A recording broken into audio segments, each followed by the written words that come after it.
Hello everyone, good afternoon. My name is Shalini and I'm from Group 9. So, we as a team will be presenting today on the topic effective versus ineffective teams. As we all know, effective teams are all about communication. The best performing teams always try to communicate often, they communicate fearlessly, and also they communicate with all the information in a timely manner. In contrast, one single factor that causes team failure is the lack of ability to communicate effectively. Therefore, we as a team are here to discuss about what makes a team effective versus ineffective. To begin with, my team member Urja will be discussing about communication as a part of effectiveness. Followed by, she will also be discussing about the four major stages in development of a team proposed by Bruce Tuckman. Later, Guneet will be discussing about why teams fail to be effective or the top reasons as to why teams end up to be ineffective. Continued by Priya, who will be giving her views on the major aspects of high performance team collaborations. And lastly, Lavish will be concluding the presentation. Now I hand over the presentation to my team member Urja, who will be talking about how communication is the most important aspect of a team to be effective. Hello everybody, my name is Urja Shah and I'm going to talk about what makes a team effective. So the key success factor for an effective team performance is communication, and to be the best at it, the teams firstly need to make a team charter which would set the goals and deliverables of the team, performance expectations from all team members, and the list of team functions and communications. All of these things will help to create a greater understanding between the team members. Secondly, the teams should be given some time to develop. This includes the process of forming, storming, norming, and performing. Now, the forming stage is where the teams would exchange vital information about the deliverables and learn about other team members. The storming stage identifies the reasons for conflicts when it occurs, and norming stage is for resolving those issues. And now the performing stage is to use the created differences as a source of strength rather than weakness and work collaboratively. Thirdly, the team needs to plan for effective meeting by creating an agenda and assigning special roles to team members. The last is to be a valued team member by creating a commitment to the team, by making a commitment to the team and its goals, creating a collaborative working environment, and supporting team decisions.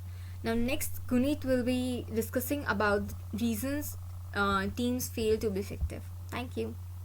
This is Guneet, and today I'll be talking about characteristics of an effective team which prevent the team from accomplishing its targets. So, the first characteristic of an ineffective team is lack of clear purpose and goals. Teams lacking a goal or a target lead to average or below average performance, which hampers and affects the team as a whole. The second characteristic is the lack of accountability in a team. If no one wants to be held accountable for the decisions taken or the consequence in the future, it will surely lead to a drop in the quality of work done by the team.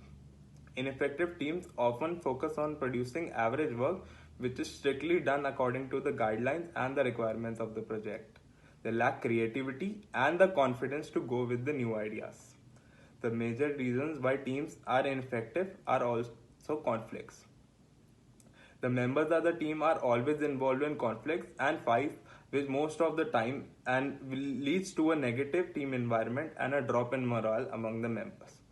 Members of an ineffective team display a lack of trust in their counterparts, which leads to poor or no communication between the members regarding various important decisions and information about the project. Also, another prominent feature in an effective team is shared leadership. There is no clear authority present which impacts the control of the team and the decisions that are taken by the group. So, lastly, team members lacking essential skills like problem solving and creativity end up being ineffective as they are not able to cope up with the challenges that come their way. So, in conclusion, ineffective team and its members lack the basic principles and the qualities of a team which acts as a barrier to their success. Thank you, and now Priya will be discussing on what are the key aspects of a high performance team. Hello, everybody. I'm going to talk about the dynamics for a high performing or a highly effective team.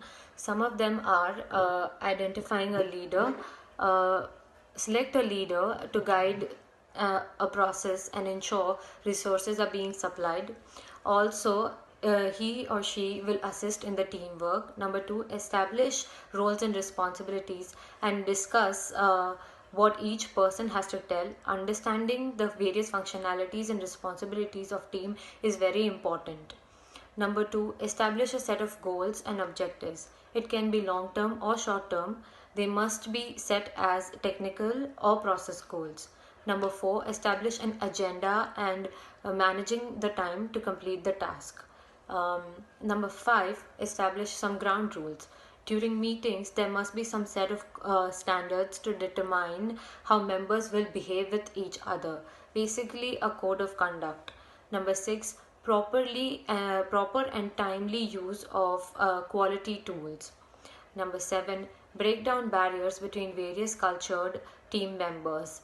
Number eight, focus on communication. Number nine, define roles and responsibilities for each team member clearly. And number 10, resolving conflicts, decision, and always hear what your peer has to say. These team dynamics are very important for having a highly effective team, irrespective of what work it was, and the number of members involved.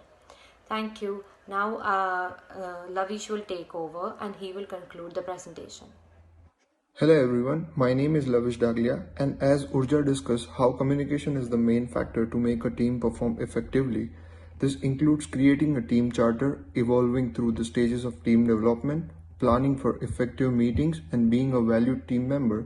All of these details are essential to bring out the best performance of the team. Also, in summary, I would conclude that a team that is prepared to work together by discussing and creating a team charter, and that is prepared to play together to build an effective seed factor, is a team that is ready to embrace high performance and successful outcomes. Thank you.